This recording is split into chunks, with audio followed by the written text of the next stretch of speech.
me get some lighting.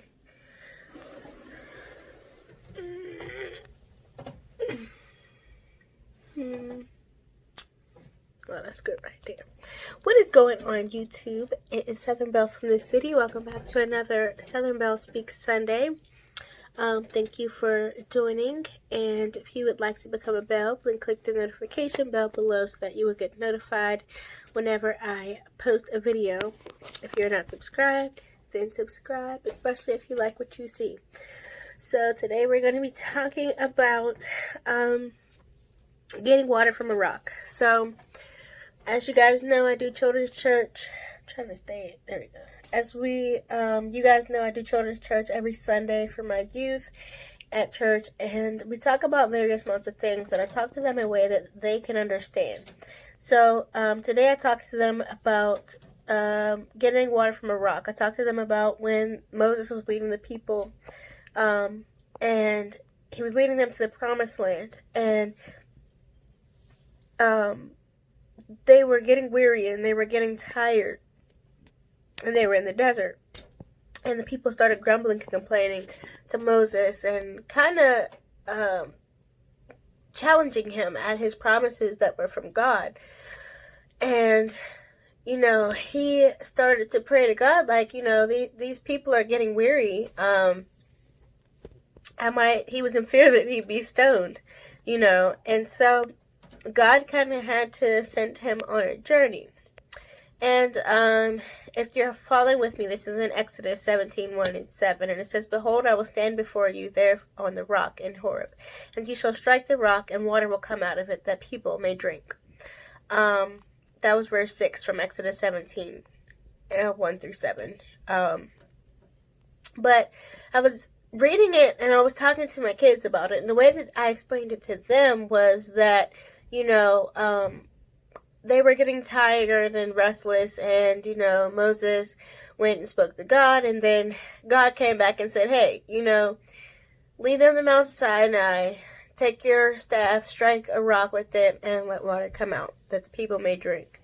And they did, and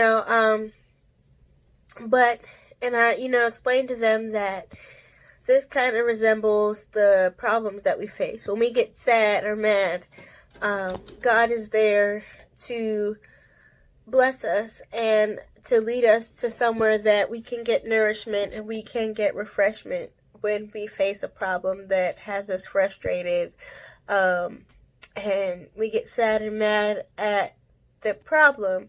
We get sad and mad at the situation that's irrevocably going to lead us out of that situation, so because Moses was there to lead them out of the situation, and they were angry at him because the water wasn't coming, and they were thirsty, and they were tired, but as I dug more into it, I thought, I can talk about this on my channel, because oftentimes we face many problems, and we get tired of being in the same situation. I myself am one that, will say, all right, God, I've been in this situation for a while, find me a way out. I'm getting a little parched. I'm getting a little thirsty.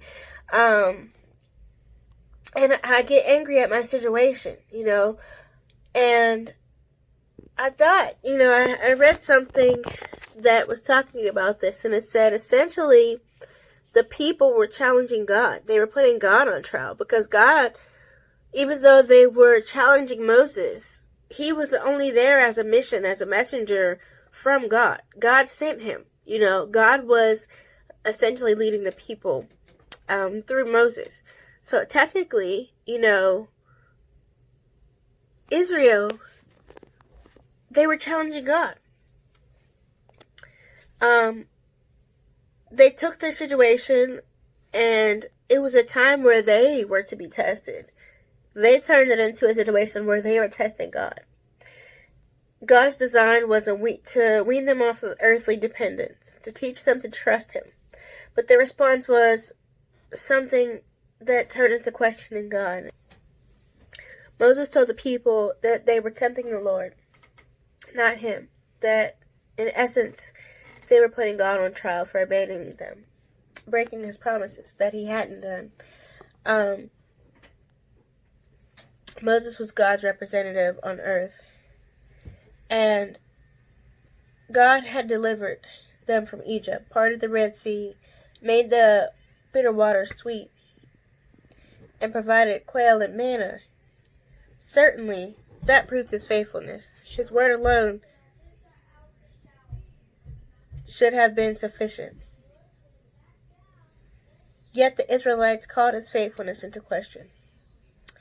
We learn from this how distrustful the human heart is. Despite the many ways God has cared for us, protected us, delivered us, we still doubt him. And, that's just so true. Because day to day, we go through things, we deal with depression, anxiety, worry, doubt, self-consciousness, self-hatred. So many things on a daily basis. I could speak on this all day, just on the fact of, being an adult and trying to manage bills and manage our social lives and everything, trying to make sure we are healthy and eat right and drink our water. I see a lot of those memes on Facebook that are like somebody running around frantic and saying, like, try to make sure I eat healthy, drink water, exercise, up my credit score, pay my bills on time, lower my debt, get married, get a husband, just like every little thing. And it seems like, we get stuck in a rut. And today when I talked to my kids about it, I asked them, what's a rock like? And they're like, hard, solid. Sometimes our problems that we face feel hard and solid like a rock, but God wants to show us that he can break it. He can send water through his refreshing living water to our problems. But I also asked the question, why did he allow them to get thirsty and fed up before he blessed them with the water? He is an all-knowing God. He knew that they would get thirsty along the journey, especially since he sent them through the desert. But he waited because he wanted to remind them that they were to trust in him. Like I said, despite all the things that he had done prior to this, part of the Red Sea so they could get through, provided them with food, they still were doubtful in their hearts, and he knew that. And so he had to try one more thing, and he allowed them just to be distressed for a little while. And even then they didn't understand. They were doubtful. But once that water came out of that rock, then they were to know that it was him that they had to put their trust in, and that, he was in control of the situation. He knew what was going on and what was to happen. They were just to trust him, And so he sent Moses to smite that rock because he was the one that, they were to stand before, and not he to stand before them. But